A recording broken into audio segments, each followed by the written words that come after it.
Okay, so I was just thinking as that introduction was being made, anybody have two business cards like me? One for the company they work for, and then a personal one with their Twitter URL on it. Anyone? A few of you. Okay, just a couple. That's what this presentation really is about. We're entering an age where we're employees, we work for organizations, but with social networks, our own personalities are coming through, and we're becoming sort of these mini brands. And so when you see things like this, that's why. It's sort of co-branding. I work for a company, I represent them, but I also sort of represent myself. And that's an interesting balance that I'll talk a little bit more about that later. So everyone here, the common denominator is we're really interested in social media. That's why you're all here. You're passionate about it. Maybe you're curious about it. We're all learning. No one's figured it out. No one's mastered it. But I want to take a step back in this talk, and I want to not think about social media for at least a few slides, and I want to think about brands. So anyone want to take a stab at what they're looking at here? Recyclable. That's pretty good. Okay, some people might think that they're looking at a brand, but really, that's a Coke bottle, right? So it's a product.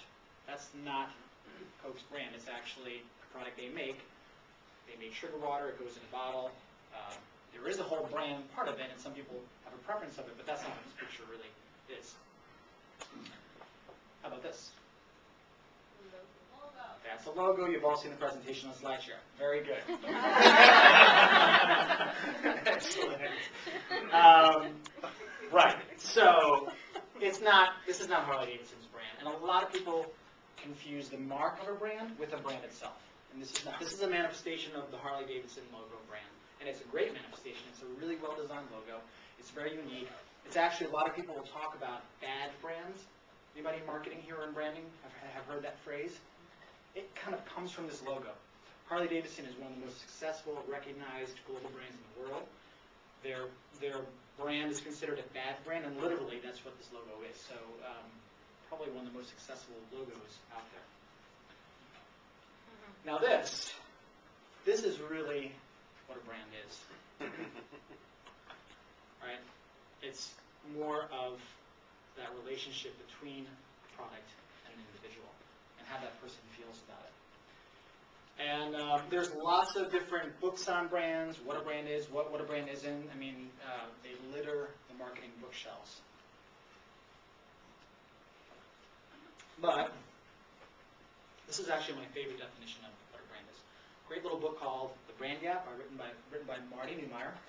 And what he says is that a brand is a person's gut feeling about a product, service, or organization. It's gut feeling. Very simple definition. I really think it pretty much nails it. Some people talk about a brand as promise, but I think this really goes to something much deeper. So over at Blogwell today, they were talking about how a brand is not what your company says it is. It's what people say to each other. And I think this is very related to that, right? It's not, we can certainly influence how brands are perceived and craft them, but really at the end of the day, it's what a person thinks and feels about you and what they say to other people. So this pretty much nails it on the head from my perspective. So one example of one of the more popular brands that's actually kind of been a huge success story in the past 10 plus years is Google. And an interesting thing about Google as a brand, we talked about Coke earlier. Google is the anti-Coke. Coca-Cola is traditional brand building. They have a product, sugar water, it's a commodity, and they have spent years and years and years weaving a story around that people have identified with, and that has become the brand. And so it's traditional advertising and branding working together, and successful because decades later, Coke is Coke, and it is what it is. Google is a really example because Google flips that whole model over, and the Google brand becomes your interactions with it. So, and it also has been built off of word of mouth. How many people here found out about Google from somebody else when they first tried it? Okay, that's a good portion of the room, most of you. And so when we use any Google product, whether it's search or we use Google Calendar or Gmail, every time we're having a good experience with that service, That's how we relate to the brand. That's what the Google brand is to us. And the reason why that's significant is because a lot of these sort of Web 2.0 technologies that come out, that's how they're building these brands. LinkedIn, Facebook, it's all about the interactions that you have with them. They're literally building their brands on those versus any type of marketing that they can actually put around it. And it's all word of mouth. So I kind of put this visual together based off of this idea that really what it comes down to is that brands, whether they're personal or corporate, are built off the quality of the interactions that you have with that company or potentially even individual. And so there's this whole Stairway to Heaven and Hell that page, which was inspired by a Led Zeppelin song. Many of you may know. And so it kind of goes like this. You have positive interactions with a brand, and that's consistent. That leads to credibility, which leads to authenticity, trust, and ultimately loyalty. That's ascending up the ladder.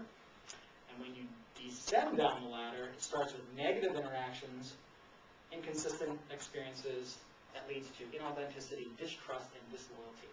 Great example, unfortunately, Microsoft, when they launched Vista, and people had really bad experiences with it, they started going down that ladder pretty quick, and they're trying to dig their way back up. It's a pretty, people understand that celebrities are larger than life, right? And so by that definition, they have lots of characteristics that brands do. When you think of Oprah, I mean, Oprah's a media company, and she's also a brand. There's the Oprah brand. The name goes on products. I mean, all the attributes that you can give to a brand, you can look at someone like Oprah and pretty much check everything off. And so celebrities are brands.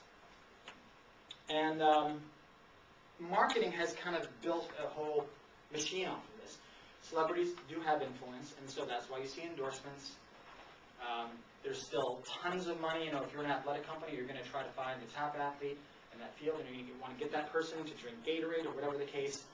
And if you know, the more premium brand that you have, the more you want to go after that number one celebrity, that celebrity that is the most talked about, that has the most audience, that is front and center in people's conscious.